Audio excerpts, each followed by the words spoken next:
c'est vraiment important pour les territoires d'avoir des rôles modèles. Je suis le dirigeant d'une société qui s'appelle Arémont. C'est pas moi qui l'ai fondée parce qu'elle a été fondée en 1865 à Grenoble. C'est mon arrière-grand-père qui a fondé cette entreprise. Il était mécanicien.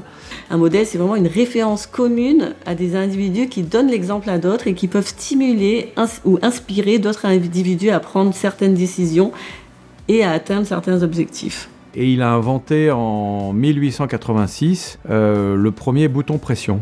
Il a vendu son invention, il l'a breveté, il a vendu son invention et son produit dans le monde entier. Grenoble est la première ville de France, le premier territoire en nombre de brevets par habitant. On est à plus de 8 brevets, 8,1 brevets pour 10 000 habitants. Les rôles modèles fournissent un apprentissage en termes de compétences et de comportement.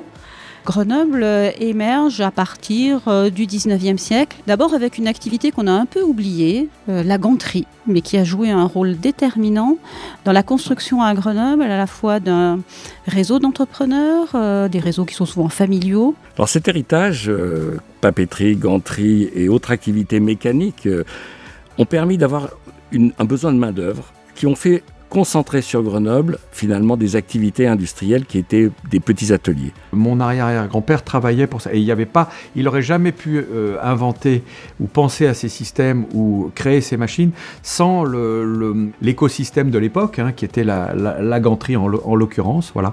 Et puis aussi, on l'oublie souvent parce que la ganterie est une activité internationale. La relation de Grenoble au monde, elle se construit aussi durant cette période donc, de la ganterie. Et quelque part, si le secteur de la microélectronique a su trouver un territoire propice pour se développer sur le Sud-Isère, c'est aussi parce qu'on avait des compétences en tuyauterie, en mécanique, en chaudronnerie, en électricité, dans le traitement de l'eau, qui ont permis de développer ces industries.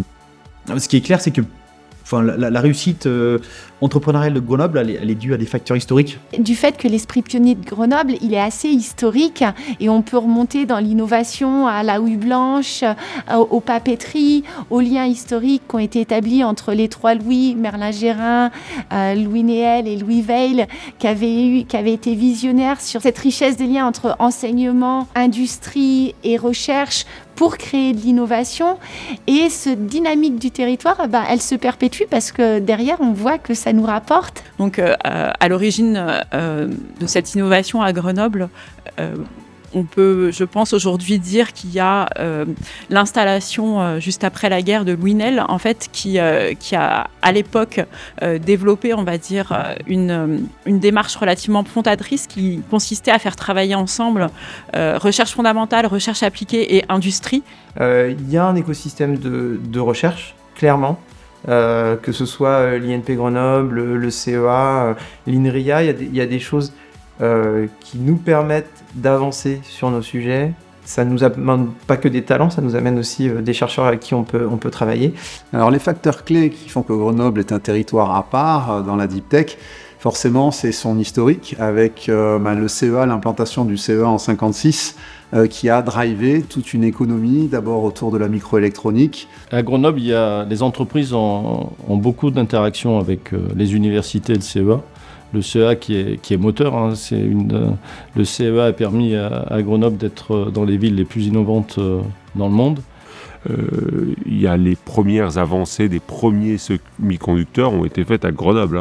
En France, de façon certaine, et quasiment au niveau mondial, les premières diodes, elles venaient aussi de Grenoble. On dit souvent que Grenoble a réussi cette fusion, cette alchimie entre l'industrie, la recherche et la formation.